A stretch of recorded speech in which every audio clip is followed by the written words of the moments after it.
داری زۆر بەڕێز دکتۆر سەردار عەزیز توێژەری سیاسی لە ئێرلەندەوە لەگەڵمانە. دکتۆر سڵاوت لێ بێم کاتت باش، سپاس بۆ بەشداریکردنت لەگەڵمان، دیمانە بە خێرجارێکی دیکە خۆشحاڵ بووین بەشداریت کردەوە لەگەڵمان. دکتۆر لە ماوەی جەنگەکەشدا چەند جارێک گفتوگۆمان کرد پێکەوە، وا دەردەکەوێ ئەمڕۆ کە ڕێکەوتن ئیمزا دەکەن هەردوو لایەن بە تایبەت دۆناڵد ترامپ هەستێکی دروست کردەوە بۆ خۆی کاس بە سەرکەوتن دەکا، ئێرانیش بە ئامان شێوە ینی هەستێکی بۆ خۆی دروست کردووە کە هەست بە سەرکەوتن دەکا. پێ دوایە لەم ڕێکەوتنەدا دۆڕا و براوە هەیە؟ زۆر سپاس. لە ڕاستیە ئێمە لە زۆر لە سەرەتای 60 ڕۆژداین و ئێستا تیۆرەیەکی نوێ هاتوۆتە ئاراوە لەوەی چۆن لە دۆناڵد ترامپ تێبگەی جاران بۆ ئەوەی شرۆڤەی ڕووداوەکان مامکرایە سەیری ئەوەمانەکرد ئایا ئاراستەکانی لە ڕابردووە چۆنە و ڕەنگە ئەمە ببێتە بنەمایەک بۆ ئەوەی لە ئێستا تێبگەین و تێگەیشتێکشمان هەبێ بۆ داهاتوو.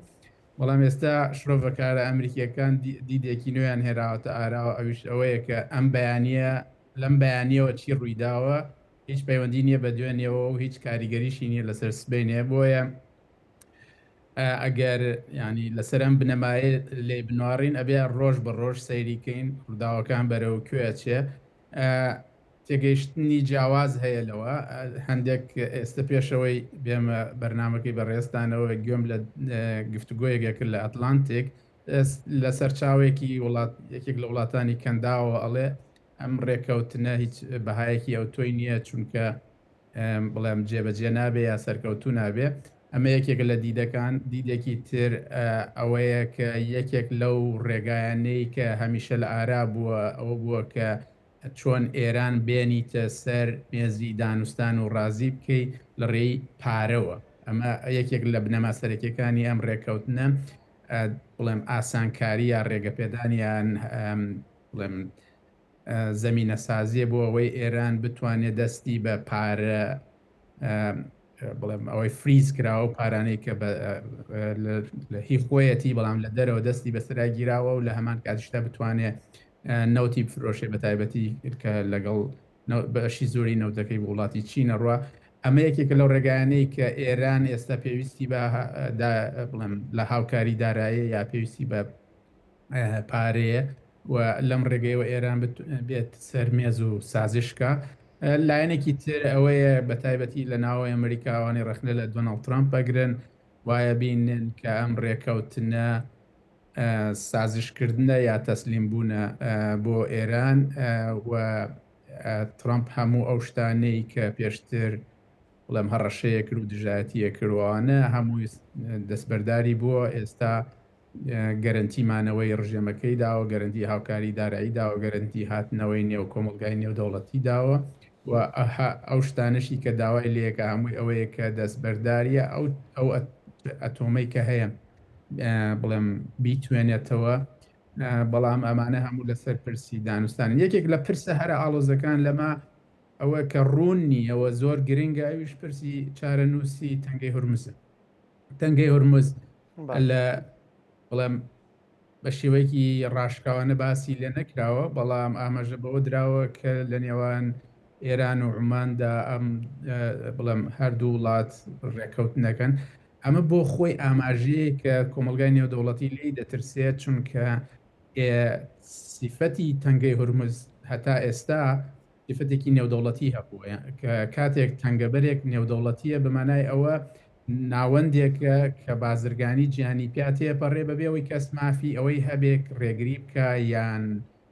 باج وەرگێ یان هەر شێوازێکی تر لە دەستوەردان کە. بەڵام ئێستا وا دیارە زەمینەیە کە سازێ بۆ ئەوەی ئەم تەنگەبەرە لە نێو دەوڵەتیەوە ببێ بە دەوڵەتی یان جووت دەوڵەتی لە نێوان کوماری ئیسلامی و وڵاتی عوماندا. ئەوش لەسەر شێوازی دانوستانی ئەوان وەستا باوەڕ ناکەم عومان بتوانێت بە هەمان دیدی ئێران ڕازی بێت، چونکە لە ڕووی بڵێم فشاری نێودەوڵەتیەوە دەکەوێتە ژێر فشارێکی زۆرەوە. بەڵام ئێران بە هیچ شێوەیەک هەموو ئاماژەکانی وایە کە نایەوێ بگەڕێتەوە بۆ ئەو دۆخەی کە پێشتر هەبووە، کە ئەوە بووە کە تەنگەبەرەکە تەنگەبەرێکی نێودەوڵەتی بوو ئێران هیچ شێوەیەک لێ سنمێنەوە ڕەنگە ئێران نەیەوێ ئەوەی بڵێم پارە وەرگرتن لە ژێر ناوی باج و ئەو شتانە بڵێم وەرگێ بەڵکو لە ژێر ناوی خزمەتە یا پاراستنە یا کارنیە یا هەر شتێکی ترە لەو جۆرانە بەڵام مەسەلەکە ینی ناوەکە گرنگ نییە ئەوە گرنگەکە ئێران ئەتوە بڵێم سیفەتی تەنگەبەرەکە گۆڕێت بۆ دەوڵەتی لێەوە مافی بەخۆیدا کە سوودی دارایی لە بینێ و لە هەمان کادام سوودە دارایی زەمینەوەی بۆ سازیانێ کە سوودی سیاسی هەبێ یا کارتێکی سیاسی بێت چکە ئەگەر ببێ بە دەوڵەتی ئەوە توانێت دایخات هەر کاتێک بیهوێت. دکتۆر ینی زۆر بە سادەیی ئەمریکا و ئیسرائیل ینی چیان بەچی کرد کەواتە بێ بپرسینەم جەنگیان بۆ هەڵگیرسان نە نیزامەکە ڕووخا کۆمەڵک سەرکردیان کوشتووە تۆش دەزیانی ینی سەرکردە یان کەس بە نسبەت نیزامەکەەوە گرنگ نییە نیزامانەوەی نیزامەکە گرنگە بۆ ئەوان ئێران لەسەر مێزی دانوستان ینی هەموو ئەوانەی کە بە تەمابوون لێی بسەنەوە لێی وەربگرنەوە ئێستا بەتایبەت بۆ نەگەروی هورمز پێشتر بەبێ بەرامبەر کەشتەکان بێدا دەڕۆشتن ئێستای تر خاوەندارێتەکەی دەبێت بە خاوەندارێتیەکی ئێرانی عومانی ینی ئەمریکا و ئیسرائیل زۆر بە سادەی چیان بەچی کرد؟ ئەخۆی لە دنیای تەفسیرکردنە شتێکە پێڵێن ئاوردانەوە ئێستا ئێمە کە ئاوڕە دەینەوە تێگەیشتێکی جیاوازترمانەیە بەڵام ئەگەر چەند مانگێک لەمە پێش سێرمان کردایە خەڵکێکی زۆر لەسەر و بڕایە بوون کە ئێران لە لاوەسترین ساتەوەختیدایە لە ناو خەڵکەکەی لی ناڕازیە لە ڕووی کۆمەلگای نێودەوڵەتیوە دابڕاوە هیچ دۆستێکی نییە ئەوەی دەیەوێ ئەگەر بێت و شارکەین لەسەری ئەوە ڕەنگە ڕژێمەکە ناتوانێت بەرگە بگرێ بەڵام هەموو ئەمانە هەڵە دەرچوو تا ئێستا بڵێم ئەوەی ئەو پلانە ئەو تێگەیشتنە ئەو لۆجیکەی کە هەبوو بەو شێوەیە نەبوو بەڵام ئێمە لە کۆتایی پرۆسەکان نین ینی دوێنێ شەو بوو بزانم لە تەلەڤزیۆنی ئێرانی بینیمان ئەندام پەرلەمانێک کە هات بە شێوەیەکی تر قسەی کرد چوون بەرنمەکەیان بڕی و دەرخەری ئەوەیە کە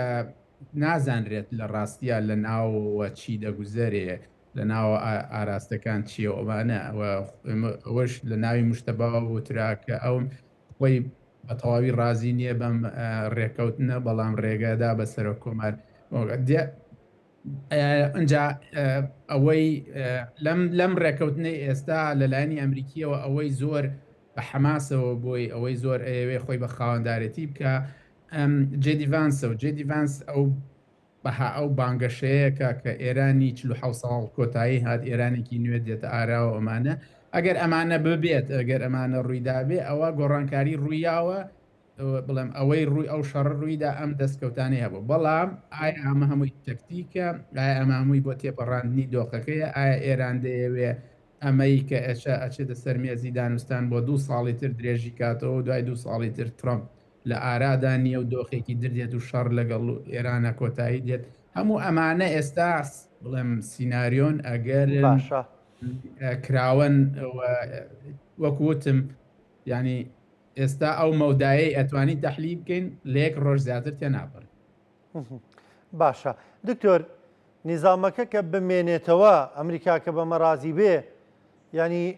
بۆ چوونێک نایەتە ئاراوە کە ئیتر ئێرانێک دەمێنێتەوە دۆستی ئەمریکا دەبێ و بەهێزیش دەبێت لە ناوچەکە و لانی کەم تەنها مەترسی بۆ ئەمریکا بۆ ئیسرائیل نەبێت ئەمە یەکێکە لەو شتانەی جێدی ڤانس بانگەشەی بۆکە ئیسرائیل نە جێدی ڤانس بە توندی ینی جێدی ڤانس ئەوێ ئەو حکایەتش بڵێم دامەزرێنێ یا بڵاو تەشنە پێ بکە ئەوەیە کە ئەمریکا وەکو جاران پشتیوانی ئیسرائیل نییە لە بە مەرج ببێ لە هەموو شەڕێکە بەڵکو ئیسرائیل وڵاتێکی سربەخۆی و بەرژەوەندی خۆی ئەمریکاش وڵاتێکی سربەخۆی و بەرژەوەندی خۆی هەیە بەڵام ئێمە ناتوانین لەم شتانە تێ بگەین بەبێت تێگەیشتن لە ناوەوەی ئەمریکا خۆی ئایا جێدی ڤانس ئێستا مەبەستی چییە کە بەم پرۆسەیە هەڵەسێ و ئامانجی چییە لە داهاتووە بۆچی ئێوێ لەم کارە ڕۆڵێکی سەرەکی بینە ئەمانە هەموو گرنگن چونکە لە ڕاستیە پرۆسەی سیاسی ئەمریکی زۆر خێرا دەگۆڕێت چکە هەموو 2 ساڵێک تو هەڵبژاردننی هەموو 4 ساڵێک هەڵبژاردننی سەرۆکاتی هەموو 2 ساڵێک هەڵبژاردننی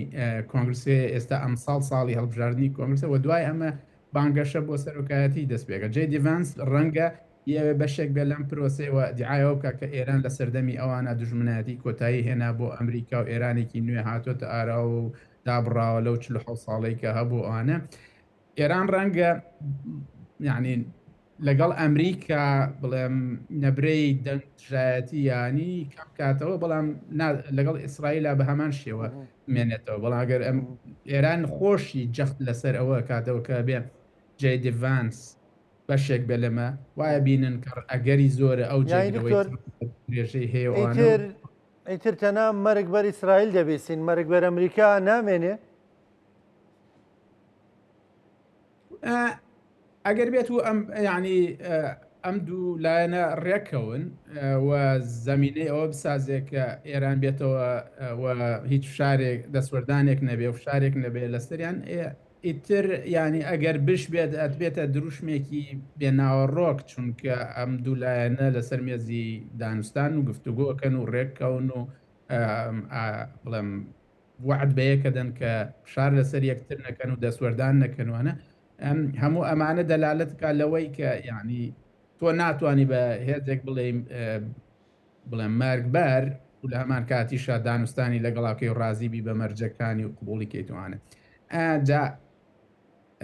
ڕەنگە ئەمە بۆ ئێران ئیدرایە تاکتیکیە بۆمانەوەی بۆ خۆی بۆ ئێران گرنگترین قۆناغ ئەم دوو ساڵەیە کە ترامپ ستایە سەرۆک ئایا لە ڕێی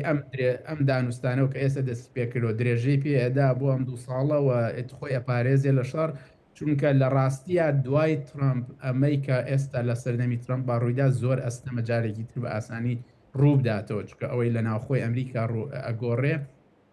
بڵێم جۆرێکە لە دژایەتی شەڕ کۆمەلگای ئەمریکی ناوێ باجی شەڕێ با کە نازانێ هۆکارەکەی چییە نازانێ بۆچی ئەکرێ ینی نازانێ بۆچی دکتۆر ینی ترامپ سربەخۆ ئەم کارە دەکا ینی بەنەمانی ترامپ لە سەرۆکایەتی ئەمریکا سیاسەتی ترامپیزم کۆتایی پێدێ خۆی سێمە دەزانین ترامپ هەڵبژێردای کۆماریەکان و زۆرینی دەنگی ئەمریکەکانی بەدەست هێناوە ینی ئەم ناجوو بیر و باوەڕ و مامەڵە و ڕەفتارانە بەیەکجاریەمە کۆتایی پێدێ خۆیسە ترامپ دژی ئەو بانگەشانەیە کە کردی ترامپ لەو سەرە و بنەمایە هات کە ئەو کۆتایی بە هەموو شەڕانەیەنێک کە ئەمریکا کردوێتی چونکە هیچ سوودێکی بۆ ئەمریکانیە ترامپ بە ئاشکرا دژی شەڕی دژی جۆرج بۆش و هاتن بۆ عێراق ئەوانن جێ دیڤانس خۆی سەرباز بووە لە عێراق یعنی عێراق یەکێکە لە قۆناغەکانی ژیانی ئەمان ئێستا وایە بینن ئەوە شەڕێکی بێمانە بوو شەڕێکی پێویست نەبوو بۆ ئەمریکا ئێستا خۆیان حەبە هەموو شێوەیەک هەوڵێن لە ڕاستیە یەکێک لەو قاب میدیانی کە ئەیان بوو ئەوەیە هەرگیز نانەوت ئەمە شەڕە ناوی شەڕیان لێ نانا کۆمبات ینی نانەوت وۆر یانیست خۆی لەوە ئەوە نانەویست ئامانجیان ئەوە نەبوو ئێران بگۆڕن یان ئێران بکەنە دیموکراسی یان پشتیوانی ئەو شتانە بکەن کە پێشتر ئەمریکا دیعای بۆ کڕوانە بۆیە ئەو نەهجەی کە ئێستا ترامپ هەیەی پێچەوانەی جەماوەرەکەشێتی و پێچەوانەی بانگەشەکەیەتی بۆیە لە ڕاستیە ترامپ ئەگەر شەڕ بوەستێنێ ئەوە ئەگەڕێتەوە بۆ ئاسەر ئەو بنەمایی کە هەیەی بەڵام ینی ئێمە ئەبینین لەسەر ئەرزی واقع دیموکرات زۆر دژی شەڕە بەڵام لە ناو کۆمارەکانیشە هەر نەک جێ دیڤانس خەڵکێکی تری زۆری تریش ئەبینین دژی شەڕن یان ڕخنیان لە ئیسرائیلێ ئەم وەرچەرخانە ئەوە نییە بە ترامپ بوەستەیە کۆتایی بێ بەڵکو وەرچەرخانێکە لە ناوەوەی سیاسەتی ئەمریکی خۆیان کە ئەمریکا لە نەوەدەکانەوە هیچ شەڕێکی نەبردوێتەوە بەڵام ئەوە نییە لە شەڕا سوودمەند نەبوو بێت بۆ نمونە سەیری ئێستا شەڕی ئۆکرانیا کە گەورەترین سوودمەند لە شەڕی ئۆکرانیا ئەمریکایە ئەمریکا ئێستا زۆرترین وزە بە ئەوروپا فرۆشێکە جاران لە رووسیاوە ئەیان کڕی ئەمریکا چەک و تەقەمەنی بە ئەوروپا ئەفرۆشێ ئەوروپەکانش ئەیدەن بە ئۆکرانیا بۆ ئەوەی لە بەرامبەر رووسیا بەکاربێت کەواتە هەم لە ڕووی بڵێم تەقەمەنیەوە هەم لە ڕووی وزەوە هەم لە ڕووی هەبوونی کارتی بڕیاردانوانەوە ئەمریکا براوەیە لە شەڕەکە بەبێەوەی دکتۆر باجێکی مادی و سیاسی لەسەری بکەوێت دکتۆر بۆیە بەڵێ ببوورە ینی حەزەکەم ڕایی تۆ بزانم لەسەر ئەم دەسەواژێندێک دەڵێن ینی ترامپیزم ئەم دیاردەیە وەکو جۆرێک لە سمعی ئەمریکای لە جیهاندا لەکەدار کردووە بۆی کە هاتە ئەم جەنگە و بەڵام بە سەرکەوتوی لی دەرنەچوو هەندێکیش دەڵێن نا بە پێچەوانەوە ئەمریکایەکی لاوازە بوو لە سەردەمی جۆ بایدندا بە ڕادەیەک کە بینیمان چۆیە سعودیا ینی وەزیرەکانیان ئامادە نەبوون بچنە پێشوازی لە فڕۆکەخانە پارێزگارێکیان نرد ینی ئێستا ئەمریکا دۆناڵد ترامپ بە تویتێک سیاست لەگەڵ وڵاتەکاندا دەکا تۆ کام دیوەیان دەبینی ئێستا ئەمریکایەکی بەهێز تەحەکوم بە جیهانەوە دەکا یان نا ئەو ئەمریکایەوە تا وەک هەندێک دەڵێن بەدەست ئێرانەوە گیری خوارد ئەمریکا خۆی ئەمریکای ئێستا خەڵک لێی دەترسێ بەڵام بەهێز نییە ئەمریکای جاران ئەو ئەمریکایە بوو کە لەسەر یعنی بایەخی بە هەندێک بنەما ئەدا کە خەڵک بە شێوەیەکی تر مامەڵیان لەگەڵاکرد یعنی هەر بۆ نمونە لە عێراق یعنی ئەمریکەکان داوایان لە حکوومەتی عێراقیە کرد کە میلیشیاکان بوەستێ بەڵام میلیشیەکان گوێیان بەو داواکاریانە نەئەدا بەڵام ئێستا کاتێک ترامپ دێت داوا ناکە بەڵکو هێرشەکە ئەو کاتێت گوێ بە داواکاریەکان دەن ینی ئێستا مامەڵەکە ئەوەی لە هێز ئەترسێ ڕێز بۆ ئەمریکا دانێ ئەوەی گوێ بە دەستگا و یاسا و کۆمەلگای نێودەوڵەتی ئەو شتانەدا ئەوە ئێستاوا ئەمریکاوا ئەبینێ کە وڵاتێکە دژ بە هەموو ئەو بنەمایانەیە کە پێشتر ئیدعای بۆ کرد بۆیە ئەمریکا ینی ئایا پێگەی لا بەهێزتر بووە نەخێر پێگەی لاوازتر بووە بەڵام ئایا خەڵک لە ئەمریکا دەترسێت بەڵێ لە ئەمریکا دەترسێت چونکە ئەمریکا ینی ئێستا ئەمریکا ئەو وڵاتەیە کە کەس ناتوانێت ئاعتیمادی لەسەرکە تەنانەت ئیسرائیل کە هەرگیز لە مێژوویە لە 16ەوە تا ئێستا ئیسرائیل و ئەمریکا بەم شێوەیە دوور نەبوون لێک یا وڵاتانی کەندا و هاتن بڵێم زۆر خۆشحاڵ بوون بەوەی کە ترامپ هات چونکە ئەیانتوانی یعنی وایە نەبینی کە توان پەیوەندیەکی زۆر تۆکمەی لەگەڵا دروستکەن دیاری بۆ بکڕن گرێبەستی لەگەڵا بکەنوانە بەڵام زۆرترین زیانیان پێگەیشت لە سای ترامپا و بە هیچ شێوەیەک بایەخیشی پێ نەدانوانە جا بۆیە ڕەنگە خەڵک لە هێزی ئەمریکا لە ئەنپرێدیکتبڵەتی چاوەڕوان نەکراوێتی ئەمریکا لە گۆڕانکاری خێرای ئەمریکا ئەمانە بترسێ یان نیگەران بێ یان سقەی نەبێ بەڵام ئەمریکایەک هەبوو کە سابت بوو خەڵک لێ یعنی بەڵام ڕێزی بۆ دانا بەڵام بەم شێوەیە لێ ناتۆقی لێ ناترسا لێ زۆر باش دکتۆر ئەو سێ خولەکەی ماومانەکەمێک باز لە تۆمبارا بکەین لەبەری پێیوەستە بات ژیانی هەمومانەوەکو کوردێک لێرە لە باشووری کوردستانیش چۆن بڕوانینە تۆمباراک لی بترسینیان مامەڵەی لەگەڵدا بکەینیان وەکو برێت مەکۆرگ مامەڵەی لەگەڵدا بکەین من بیرما یەکێک لە شرۆڤەکارە سیاسیەکانی کورد کە زۆر زار بەشداری بەرنامەکەی ئێمەشی کردووە هەر ناویشی سەردارە دەیوێت لە سەردەمی ڕووداوەکانی ڕیفراندۆم و دوای ڕیفراندۆمە دەیوێت دەبێت سەرکردایەتی سیاسی کورد زۆر گوێ لێ نەگرێت تەنانەت پێشنیازەوەی دەکرد دەیوت دەستگیری بکەن مێڵ نەم کابراەوەندە قسە بکە یا سواری فڕۆکەیکەن و بینێرنەوە ئێمە چۆن مامەڵە لەگەڵ تۆمباراکدا بکەین تۆمباراک لە تێگەیشتنێکی جیاوازەوە دێ بۆ ڕۆژەڵاتی ناوەڕاشت ئەوی لە تێگەیشتنیەکی شخصیەوەی مەبەستم ئەوە نییە کە لە شخصی خۆیەوە بڕوای وایە کە ئاعتیمادکردنە سەر دەستگاکان ئاعتیمادکردنە سەر پەرلەمان یان هێزەکان یان ئەوانە سوودی نییە ئەبێ ناوەندێک دروستکەی ناوەندێکی بەهێز و کەسێک ئەو ناوەندە بەڕێوە بە و پشتیوانی ئەو کەسە بکەی و لە ڕێ ئەو کەسەوە ئەجندەکانی خۆت جێبەجێ بکەیت ئەمە ئێستا لە عێراقا ئەبینین لە دروست بوونایە جا ئێمە یعنی بڵێم بەنگلیزی بەڵێن لۆکشری ینی بڵێم ئازادی یا خۆشببختی ئەوەمان نییە بتوانین بڵێ مامەڵی لەگەڵا ناکەین یای خینە لاوە ئەمانە ئەمە واقعی سیاسیە ئەم کەسە بەهێزترین کەسە نێردەی ترامپە و ئەبینین لە ناو پرۆسەکە ئێستا سەفارەتی ئەمریکی بوونی نییە لە عێراق قونسڵخانە بوونی نییە ئەوەی هەیە تۆمبارەك فڕۆکێکی تایبەتی خۆی هەیە و جانتایەکی بەدەستەوەی و دێ دیدارەکانێکا و پەیامەکانی ئەگەێنێ و پەیامەکانی ڕەنگە لە هەموو ئەو سیاسەکانی تری ئەمریکی زیاتر جێبەجێ بێت چکە هەموو کەسێ ئەزانێ ئەو کەسەیە کە تەلەفۆنەکە تەلەفۆن بۆ ترامپەکە تەلەفۆن بۆ مارکۆ ڕۆبیۆ و بۆ وەزارەتی خارجی ئەوانە ناکە جاران سەفیری ئەمریکی تەلەفۆنی کرایەت تەلەفۆنی بۆ وەزارەتی دەرەوە کرد لە وەزارەتی دەرەوە دەستکی عێراقی لێەوە ئەچوو بۆ وەزارەت لە وەزارەت چوو بۆ وەزیر ئەیگەیان بەسەر کۆشکی سپیان ئێستامانە نەماوە بۆ تۆمبارەک نێردەی ترامپە ڕاستەخۆ ئەمە بۆ لەواقع بۆ کورد خراپە چونکە کورد بوونی لە ڕێی ئەو دەستگایانەوەی کە دابشکردنی دەسەڵاتی تیا ینی کورد لە پەرلەمان بوونی هەیە لە حکوومەتە بوونیە بەڵام لە سەرۆکایەتی وەزیرانە کە ئەمان ئەیانەوێ بەهێزیکەن و پشتیوانیکەن بوونی نییە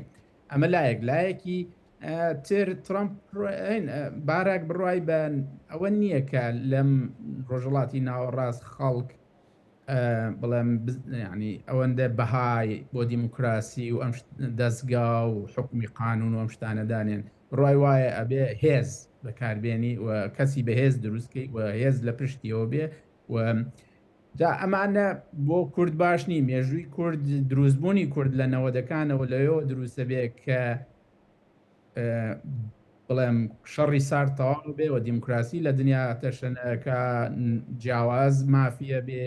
ئەمانە کە ئەگەر ئەمانە بەرەو کۆتایی بچێ ئەوە کورد وەکو بینیمان لە سووریا کورد ئەکتەرێکی زۆر کاریگەر بوو ئێستا ئەکتەرێکی زۆر بڵێم پراوێزیە ئێمە ینی ناچاری مامەڵە لەگەڵا بکەین بەڵام کورد ئەبێ وا بیر لەوە بکاتەوە ئێستا ئەوەی لە مامەڵەکە هەیە هێزە بۆی ئەبێ چۆن هێز دروستکە ئێستا بینیم یەکێک لەو هەواڵانەی بەڕێستە پێشکەشتان کرد کەوەی کە دەرچوونی ئەو ئەفسەرانەیە لە خولی ڕاهێنانی پێشمەرگەوانە ئەم ینی پرسی هێز پرسی پێشمەرگە و دروستکردنی هێز و بڵێم بەخشینەوەی شەرعیەت بە حکوومەت کاراییکردنەوەی حکوومەت هەموو ئەمانە ئەبێ ببێت پرسی سەرەکی بۆ بنیاتنانی شەرعیەت و هێز و پەیوەندی حکوومەت و خەڵک و ئەمانە بۆ ئەوەی بتوانی ڕوبەڕووی ئەوە بیتەوە کە ناوەندگەرێتی حکومی شخص و کە لاوازبوونی دەستگا و لاوازبوونی دیموکراسی ئەمانە ئەبێتە نۆرمە بێتە نەریت لە ناوچەکە ئەو کەسەیەکە دەیەوێت کەسێکی بەهێز مێژووی عێراق پڕە لە خەڵکی بەهێز و خەڵکە بەهێزەکان بۆ لاوازەکان خراپن ئێمە ئەگەر پەرتەوازە بین و لاواز بین ئەوە لە بەرامبەر بەهێزەکانە توانای بردنەوەمانە یاتوانای داکۆکیمان لە مافەکانی خۆمان. سپاس دەکەم زۆر بەڕێز دکتۆر سەردار عەزیز توێژەری سیاسی سپاس دەکەم لەگەڵمان بووین لە ئێرلەندەوە زۆر سپاس خۆشەویستان بەردەوامە بین لە دوای شوێکی کورد.